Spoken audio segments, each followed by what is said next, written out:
corner, weighing in at 2 ounces, the standard among dried fruits, the lunchbox staple, and wrinkly trail mix favorite, raisins. And in this corner, our heavyweight, water-dense, antioxidant-rich champ, grapes.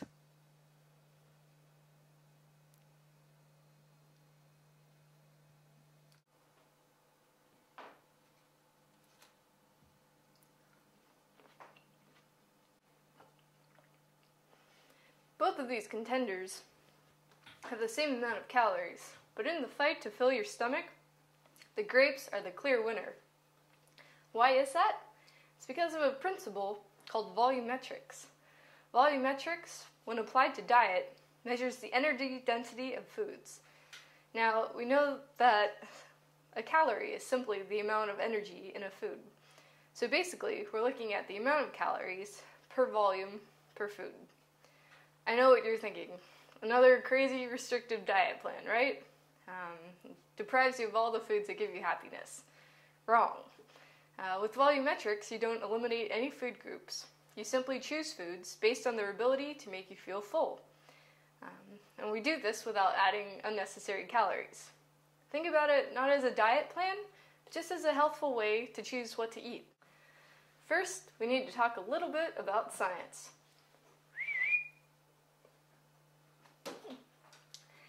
All foods can be divided into some combination of carbohydrates, fat, and protein. For every gram of fat, there are 9 calories. For grams of protein and carbohydrates, 4 calories in each. By adding water to any of these,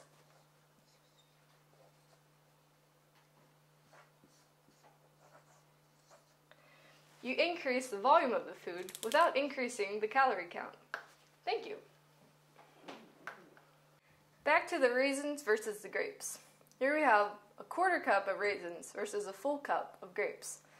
Both have the same amount of calories, but the grapes are full of water, making them less calorie dense and contributing to a greater sense of satiety. Here you have another good example. For 50 calories, you could eat this piece of fruit leather. Or, for the same amount, you could have this whole bowl of strawberries. Soups are another good area to look at volumetrics. A broth-based soup, such as this, will keep you satisfied for 100 calories, while a cream-based soup, like this, will more than double that count. Also, be sure to watch the sodium content. A serving might be as much as 1/4 to 1/3 of your daily allowance. Whole grains, like these whole grain pitas and bread, another great way to increase satiety without increasing calories. Their high fiber content contributes to feeling full and will also help your blood sugar from fluctuating. Whole grain bread and other wheat pitas and pasta are easy to swap in place of refined white flour products, which can give you that carb crash that sometimes happens after eating them. One of the advocates of the volumetrics eating plan is Dr. Barbara Rolls, a professor and researcher at Penn State University's Nutritional Studies Department. She's published 4 books, including this one, first, on the subject to date, and each one is full of recipes, easy ways to incorporate healthful eating into your lifestyle. Here's a clip of Barbara Rolls explaining a little bit more about this approach.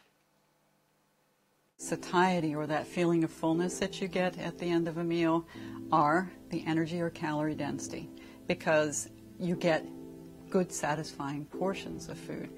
And surprisingly, we found, and others have found, that over a day or two people tend to eat a pretty consistent weight or volume of food.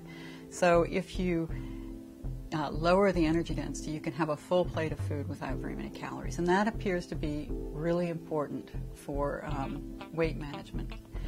The other components are the protein content. Calorie for calorie, we think that lean protein is more satisfying than carbohydrates or fat. And the other important component for feeling full is the fiber content. High fiber foods have been shown to help with hunger control and to help with weight management. So basically this boils down to eating more fruits and vegetables. The new book, the Volumetrics Eating Plan, is really a consumer-friendly, practical guide, step by step. Here's how you manage your weight. And it's based on the Dietary Guidelines, Institute of Medicine report. So it's not a gimmick. This is me telling you in a readable form how to do it. To demonstrate how to cut calorie density without sacrificing flavor, I'm going to remake a volumetric version of a favorite food, pizza. So here I have some whole wheat pizza dough. I made this at home, but you could easily substitute store-bought whole wheat pizza dough. Find it in the refrigerated section. Or if you're really in a pinch, you can just take a whole wheat pita and top this and bake it. It's a great snack to have. So we're going to start. A little flour. Stretch out our pizza dough. You can make this any size. You can also do personal size pizzas and let everyone top them themselves. Very versatile. I'm rolling this out on a piece of parchment paper to keep it from sticking. And I'm going to bake it on a pizza stone that I have heating in a 425 degree oven.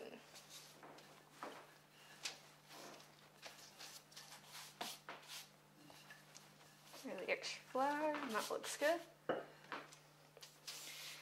Now for toppings, instead of using a standard canned pizza sauce, I actually have a can of fire roasted diced tomatoes.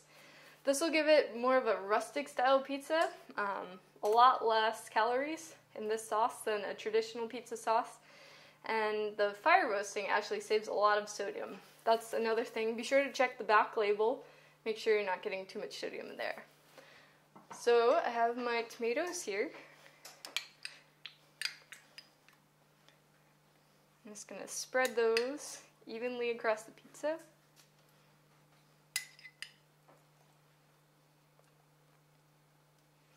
You might need to drain it a little bit if it has a little too much juice, but I love the texture of the diced tomatoes. Alright, very rustic. And from here we have a whole selection of different vegetables, all of which are very water dense and will make a great pizza. For some of the more water dense vegetables I have here, like broccoli, yellow squash. Most people don't think to put yellow squash on pizza, but trust me, it's delicious. I have these pre-cooked just so that they don't add too much water to our pizza. So I'm just gonna decorate however I think. Add lots of veggies. Broccoli on pizza is delicious.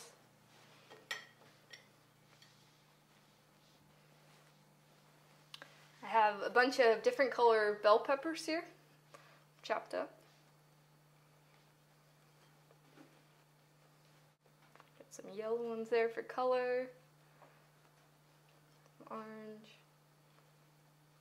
Looks beautiful already. I have some sliced mushrooms.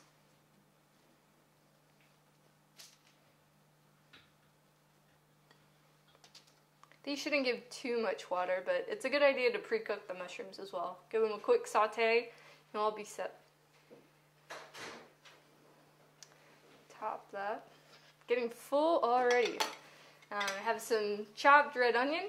Love red onion, it gives it great color. Add that on top. Our squash. You can use some chopped zucchini as well. Now I'm making a vegetarian pizza, but you could easily add some chopped Canadian bacon to this as well. It's a lot lower calorie dense than, say, pepperoni or sausage, any of those other toppings, but you'll still get that great flavor. And then we're using a little bit of part skim mozzarella. We'll use just enough to keep everything together. Alright. Now I'm going to use a pizza peel and stick this into our oven. If you don't have a baking stone, you can easily take a baking sheet like this, flip it over, and that'll give you about the same effect. So you can get that nice crisp crust. Support those. Into the oven. Here's our pizza.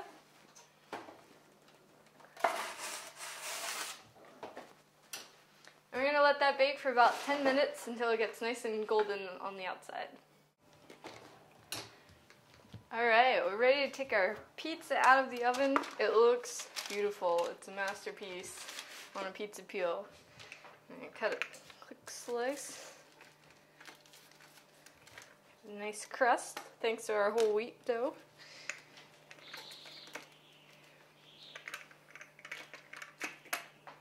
We took all those ingredients, all those water-dense vegetables, and put them together to create this very filling, but also very delicious pizza. Not only does it taste good, it's nutritious, good for you. Most importantly, it's volumetric. Piece here.